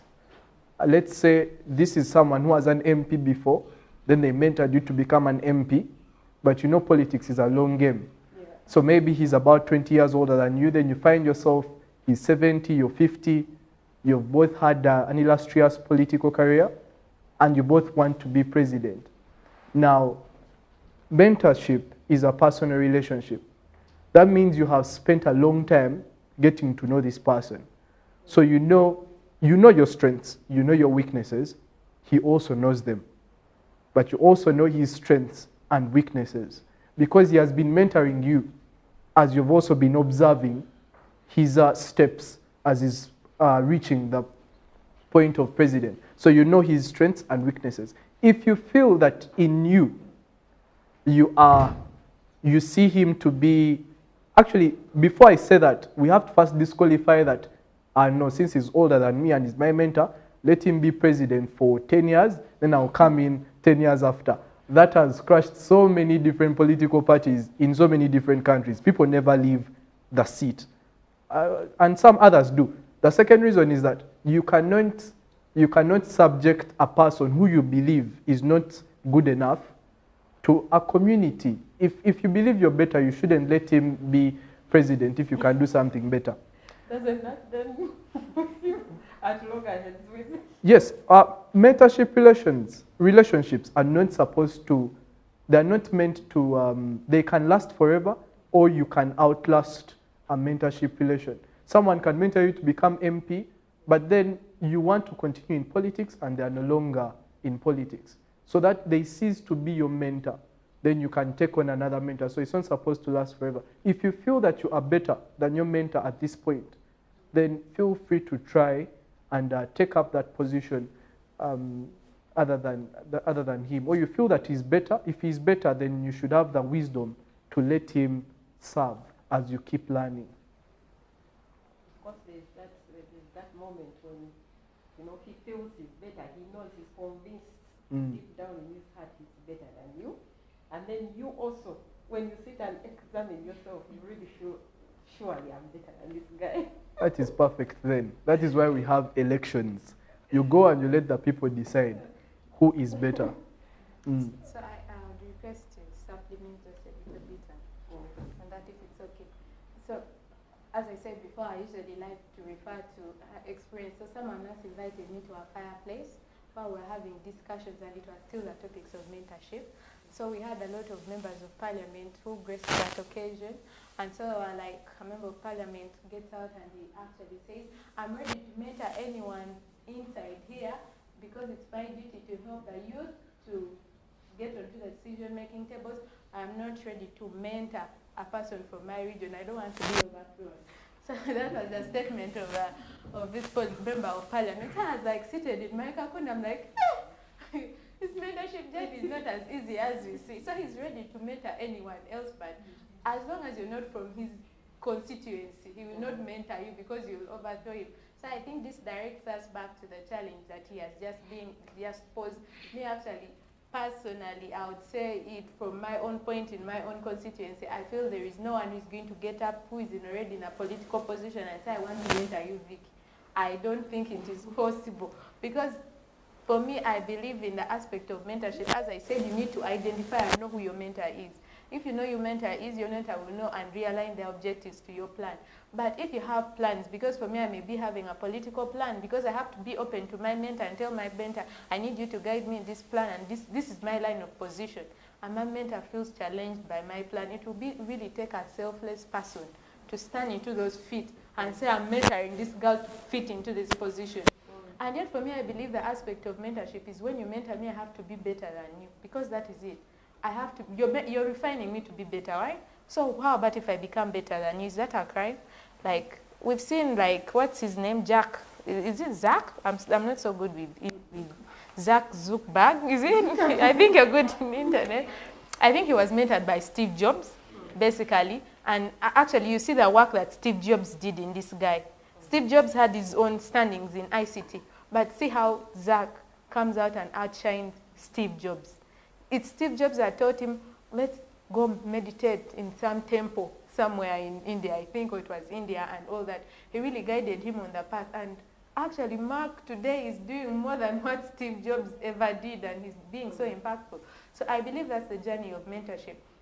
But in the political sphere of it, for me, I would actually advise that if you're getting a mentor who is going to mentor you in your political journey, it's better to, I would advise from my personal point of view, because getting a mentor who has the same challenges with what your interests are is where the challenge, we are living in a selfish world. Someone will understand your goals, understand your beliefs, and fight to oppose you and move you out and mentor you into a wrong direction. You find yourself diverting from what really acts, when for him is realigning back his position. So for me, I'd advise in the scheme of politics, it's better an option. Either you get your mentor who is in a political scheme but in a different jurisdiction than you are, or a mentor who is not into politics but who can be able, because if you understand, I'm sorry to say this, but sometimes it's also better to know where power lies in this nation. I hope I'm safe, but in this nation we know where the power lies, right? The power lies somewhere up there, some person somewhere who could be the one to influence and make directions where you are, and he could be the one who could mentor you and put you in that position where you are, and when actually he's not from your jurisdiction. So what am I trying to say? No, actually the realignment of power in the political journey, and avoid clashing with the interest of another person in the name of mentorship, and you're looking for him to mentor you like I'm looking for my woman MP to mentor me when I'm having desires for coming to such a position is very dangerous for me, because I'm not so sure whether she wants to last in this position or not. So it's better to really realign. And before that, I also wanted to give an example.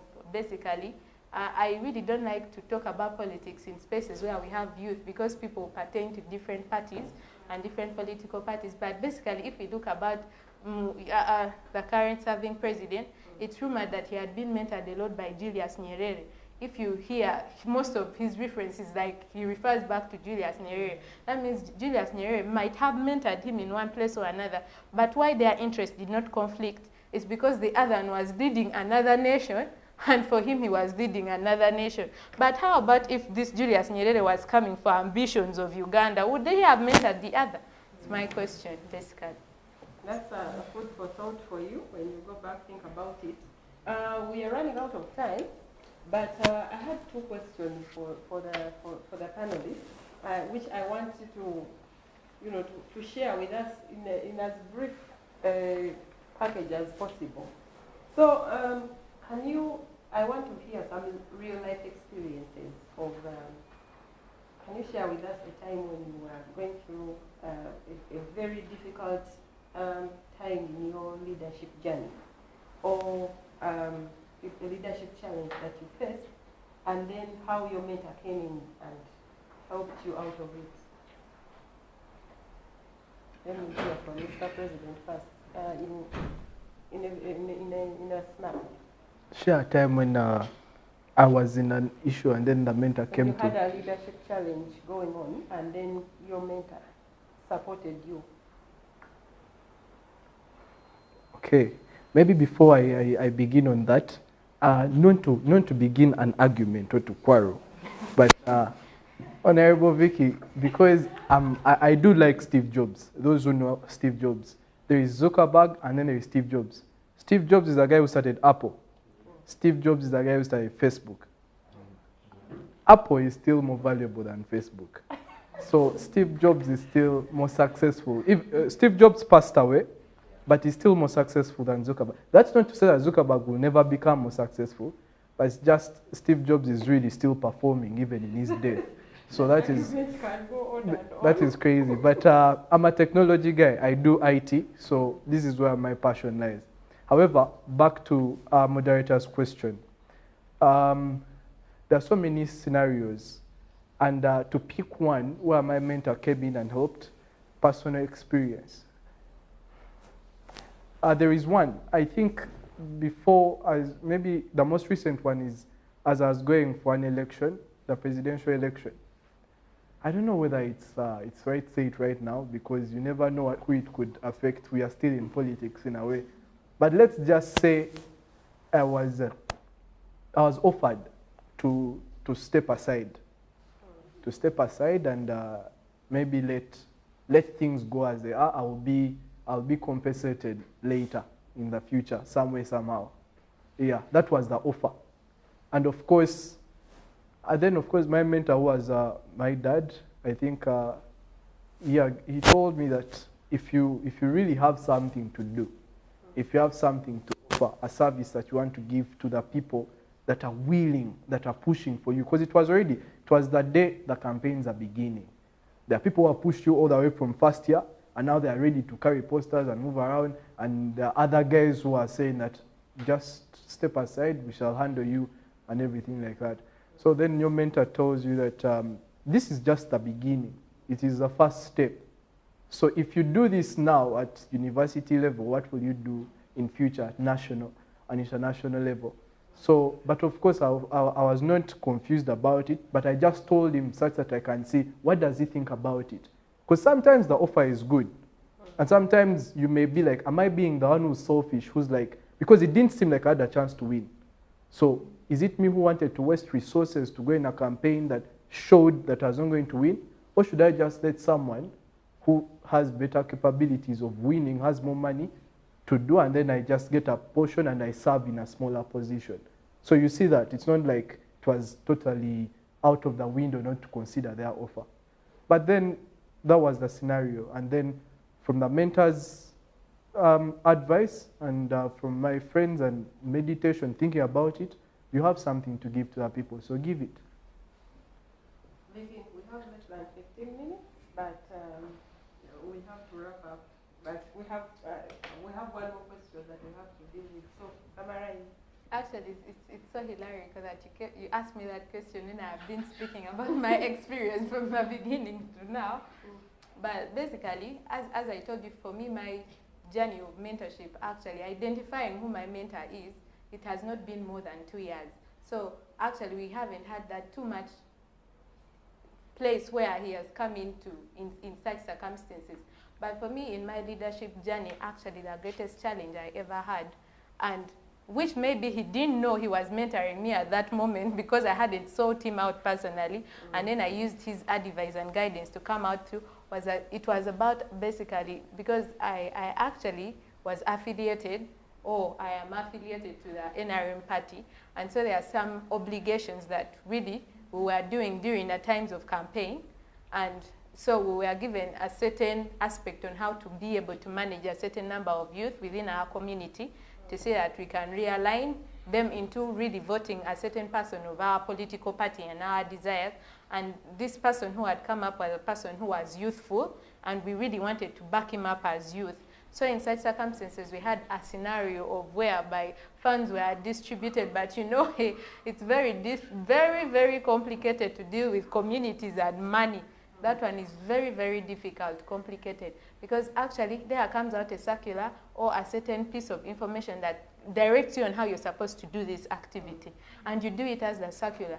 Then all of a sudden, there is always that youth who is hyper in the society who will come out and say, that thing is for NASA. this circular is not an authentic circular. It's for NASA. So this one goes to NASA himself and comes out, if I mean NASA, like getting a duplicate. This one goes out to NASA and comes out with a duplicate itself and tells the community, this is the one that it's supposed to be, not this. So now, the youth who had a trust in me for like over 6 years, and they knew that I'm so good with accountability, came to my at home, like back in the village. I was actually showering and knocking on the door, banging, and it was like a heavy riot. Like, we need to know what on earth is happening.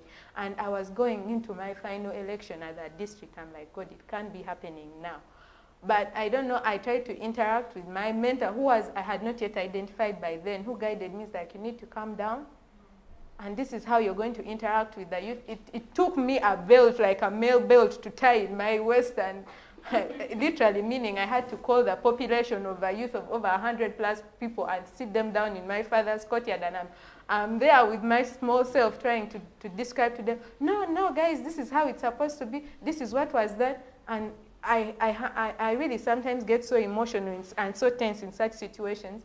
But I kept on communicating with him, and he guided me on the best way on how I could do it. I managed to calm down a society. And I'm telling you, once I reached to that district level, I was given an overwhelming, unsupported vote just because of how I managed to handle that situation. I think it has then helped me now to handle situations of intensity and violence whenever it came to circumstances of peacemaking and mediation. Basically, that is it. Okay, thank you so much.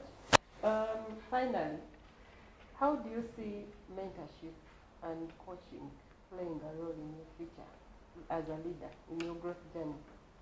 Do you see it anyway? Or you can stop where you are? Maybe there's a point where you reach and you're like, this is the point of saturation. Now I can continue. Yeah. How do you see mentorship playing any other role in the future of your leadership? I think mentorship and coaching, to put it in its simplest form, is the most important aspect of where I'm heading after this. Because in everyone's life, there is a new chapter. Our lives are books. And so we are just moving in chapters. But the book is limited because we have a limited life. So we have to maximize who is taking us to the next chapter, who's helping us write that next chapter. And in that is mentorship and coaching. You have to realize that even religion, Christianity, Islam, it all falls into mentorship and coaching. So, and that I find very important. However, briefly, if I could differentiate between coaching and mentorship.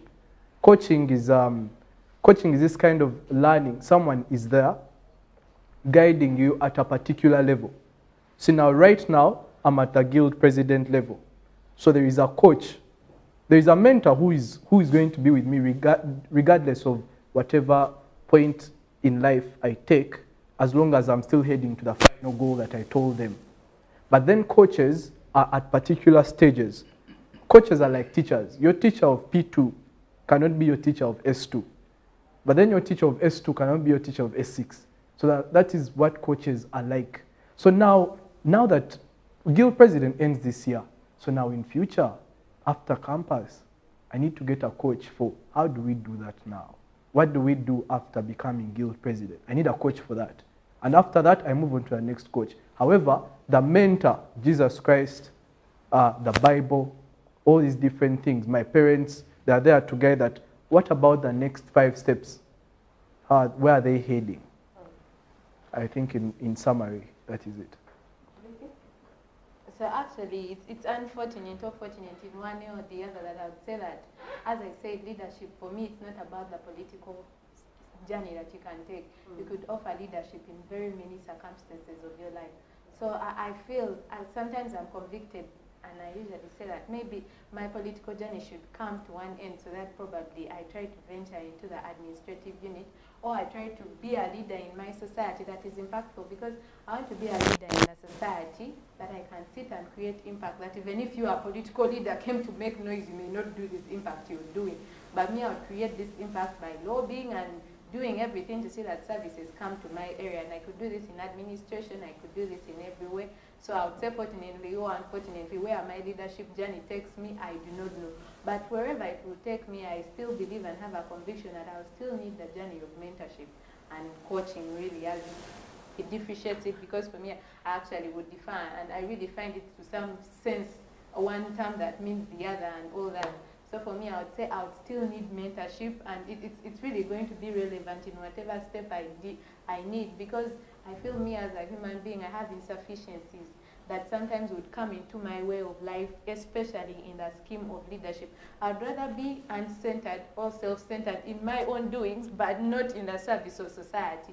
No, I feel that society needs to get what it deserves and better what it deserves. And I feel only to attain that is when I am still mentored and guided on the path of what better I should do. I need that person who can always whip me and tell me, no, you're going a wrong way, come back on the right journey. And I believe that path of mentorship will be my path of mentorship until when God knows, when life will come to one end. So basically, I feel it's a vital thing that we all need, because it will sharpen us and always bring us to achieve what we desire. Thank you so much, Vicky. I don't know how fast we can do this, but I would like to get 3 responses from the audiences on because now we've known that it's important for us as young people or as aspiring leaders to seek out mentors after identifying our gaps. So are there any practical steps that we could take that you can advise on, that you can take to seek out mentors? That's a question to the audience in general. I want to hear 3 responses, one from Pakwach, one from Bale, and one from here. So who would like to take the opportunity first? Pakwach? Omkon. Mbale, Yes, please. Jacqueline, There's a are you hand able in to Bale. hear us? Let's first hear from the people themselves.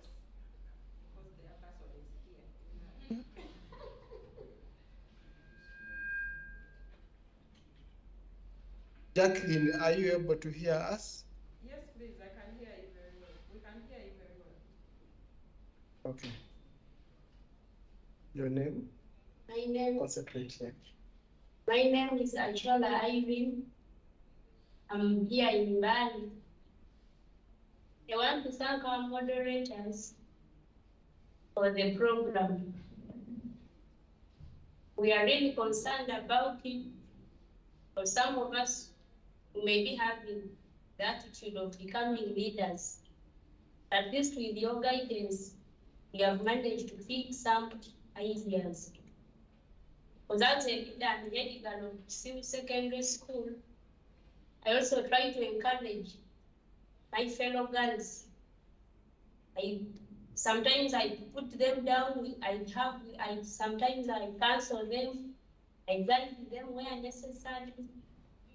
And I also get more knowledge from our teachers, most especially the senior woman teacher.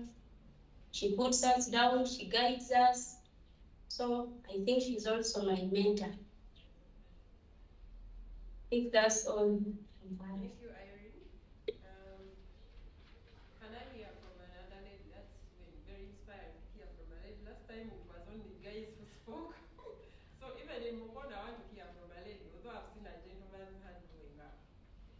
There's a hand in Pakwach. Florence, is it a lady?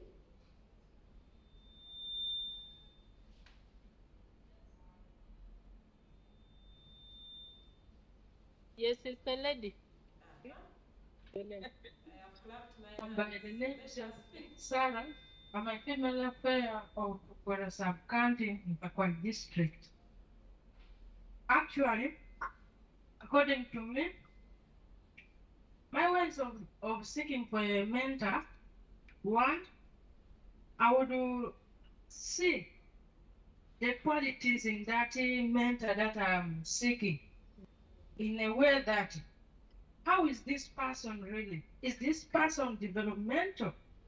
Then, really, this person, can I really follow the works of his hands? Sorry. That is one. Then the second one is I see a value in somebody. I see that if I follow the qualities of this person, will I really be seen in the community as a person with the value or having value in me? That is to the community. I think with that, I beg to stop here. I don't know if my fellows also have. That's all about me. I have two hands behind. So let me give another opportunity to the lady in Pakwach. Is there a hand in Pakwach? Yes, someone submitting. There's someone else here, if we could. Okay, then I'll hear from the two ladies in Mukon. Thank you so much, the moderators. By the names, Abdullah Badris, the District Youth Council Chairperson. Following the question on You get up. how to You come here. Can't hear you. Following the question on how to seek for the mentorship.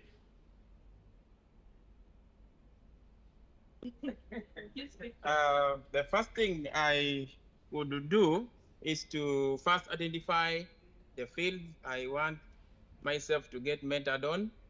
And then the second one is the person that I need the mentorship from. Is the person capable, or is the person has the experience in the field that I need to be mentored on? I think this is what I would first decide before taking a step to go to someone who can maybe mentor me as well. I think these are the two things which I can put forward, and I beg to stop here. If maybe any one of us has something to say, you're also welcome as well.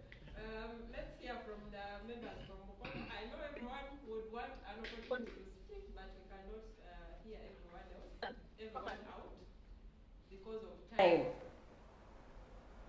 So, can we hear from, yes, your name and your submission? Defender, can you pass on the microphone, please? Okay. Thank you for the opportunity for this. My name is Sandra Nakasende from Mukono. So, according to my opinion is, if I am to seek for a mentor, this is a thing that is going to be a long-term thing. Is a person, or she is that person, you're going to base on while taking decisions. So as for me, if I am to choose that person, it takes me time. I first follow the person. I do research about that person. I don't need to come out of a blue and be like, I want you to be my mentor. You understand? I have to know what this person has done, the impact of the person, and how does the person behave. Because in most cases, the people we see and admire outside, like, let me say, Madam Vicky. I might admire you right now, but if I am to do a research about you, you're not that right person. Eh? You just come here and sweeten yourself according to you. You understand? So if I'm to choose that person, I have to go deep, because I need deeper and deeper impact from that person. Thank you. Thank you so much, Sandra. Can we hear from Victoria? No, not Vicky. It's Josephine. Pass on the microphone to Josephine, and I'll give an exception to the gentleman Pono who put up his hand first, so make it snappy so that we can give the gentleman a chance as well before we wrap up. Thank you so much, Vijana folks, and our management that has been able to arrange such an amazing thing for us. And thank you for inviting us and having us here. Actually, so much depending on what she has just said. Me as a person, the practical way for me to go to seek for a mentor would be just like the way we are here and taking such things, like the person who invited me. If he is his mind. His excellence. Yeah, I actually admire him. Yeah. So I have to know deep. I mean, just like the way she has said. I really are you willing to open up to me? Are you willing to be okay? Because you cannot just be a mentor without you being my friend. First of all, yes, we have to be friends. Cannot just come and to be like, okay, Miss Jackie, be my mentor. Be my mentor. I mean, there is that kind of relationship you have to create, a friendship relationship, before you advance into a mentorship. You have to know that person. You have to be open and be true. There's a difference between being true and being nice. I'm not saying you shouldn't be nice, you should be. But for your mentor, you have to be more true than being nice. And for you who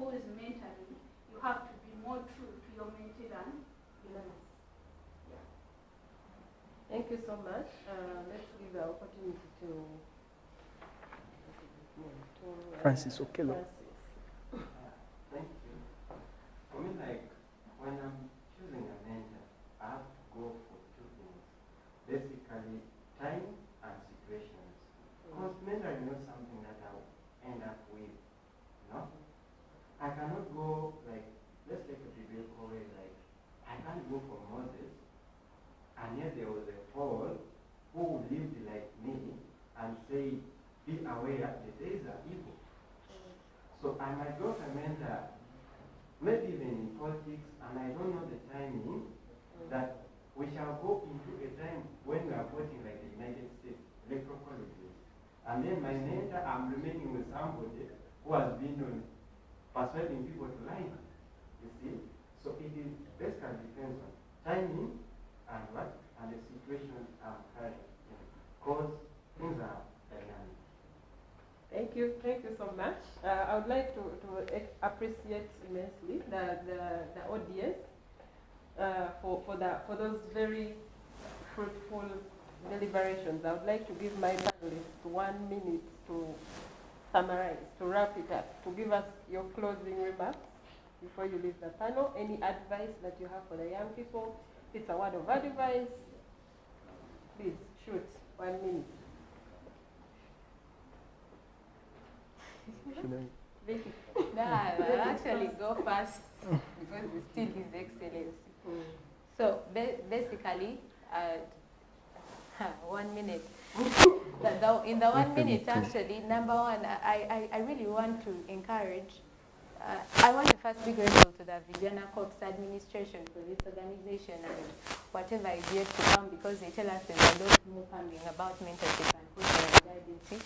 And as we enter into these spaces, I see a lot of youth around who I believe are between the age of 18 and 30. Come 2026, we have spaces for you in the National Youth Council. That's if it's not merged, because that's the debate that is going around. There are spaces. Go back to your home places or village where you come from and participate in these political spaces. You never know what impact it can create on you or in your life. That is if you have a desire of leadership. So I would encourage you, come 2026, there's what is called the National Youth Council. It's an electoral college vote, and it's the cheapest vote to achieve because you just start from village to the district.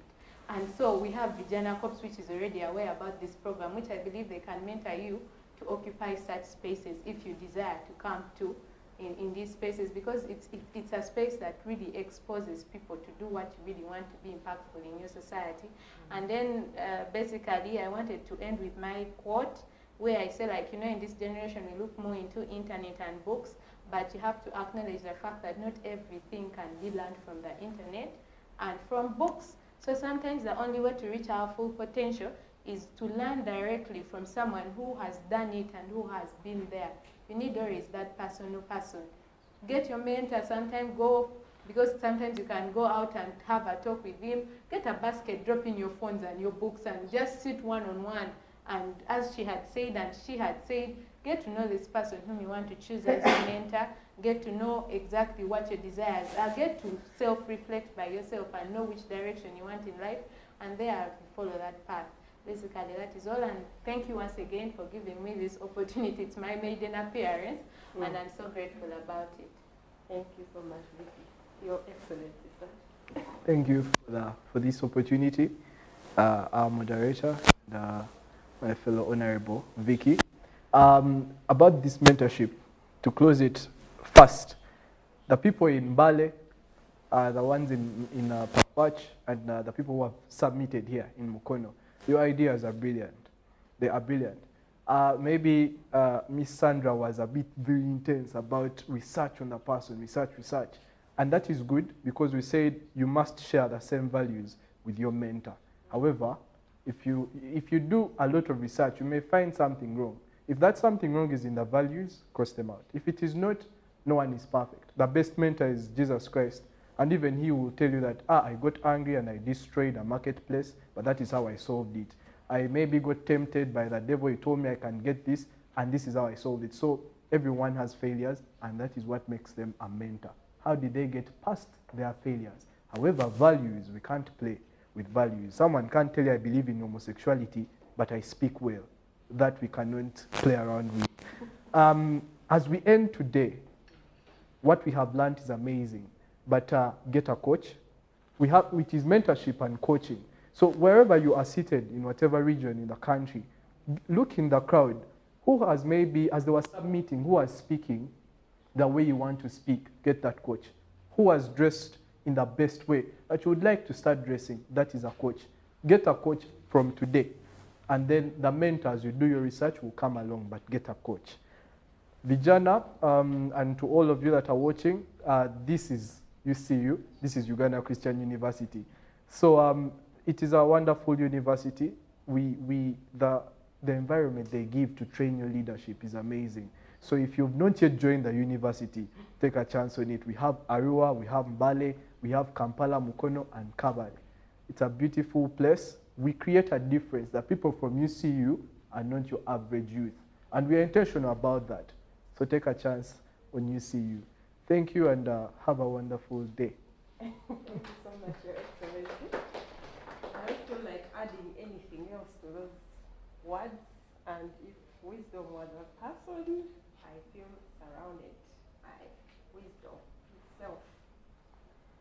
And I'm overwhelmed by the amount of wisdom in the rooms, in all the 3 rooms actually. So thank you so much for sharing your wisdom with us. Thank you for contributing to the conversation and for making it interesting. I would like to invite Gloria back so that she can wrap it up. She's not around. Yeah, so while she's coming, it has been a very fruitful conversation. Maybe just to add, we plan to have these kinds of conversations on a monthly. So whenever you are available, please show up. We'll be tackling very many different topics. It's not only on leadership. We'll be tackling topics on climate justice, health, mental health, sexual reproductive health, gender-based violence, all kinds of topics. We have a list of topics lined up throughout the year. So every single month, we intend to hold such conversations with young people like you, because we believe that the wisdom is within us. So as you share your wisdom, maybe someone else came with a different opinion, maybe someone else didn't know about it. The conversation starts from there. You learn from there, we grow from there. That is also another level of growth as leaders. So thank you so much for joining this leadership talk. Gloria, I hand it back to you. Thank you, Jackie. I thought you clap as I walked too. Yeah, thank you for, it has been nice just listening in and getting to hear from us here, from those in Mbale and Pakwach, and yeah, I hope you still remember your neighbor's name. We'll have so many more sessions like this. Just stay alert to the updates that we'll be sharing. This is not the last, but we'll keep having more sessions like this. This was the first one, and we're going to learn a lot more about how to make this more crafted to your needs here, and to create a bigger platform for you to express yourselves and get to hear and learn from each other. Thank you for today. For those who have joined us online, thank you for staying tuned, and yeah, you can find this on our YouTube, so you'll be able to listen in and get to hear yourself. So yeah, thank you. Please follow us on our Twitter, LinkedIn, Facebook, Instagram, at Vijana Corp, just like it's spelled on the big screen. Thank you. Thank you. How do you proceed? Oh, yes, for those who are here, we can just step out and get some. Okay, thank you. Are we free to now leave the meeting? Thank you for having us. For moderating. Yeah. Your Excellency, it was a pleasure. It was great sitting meeting on you the too. same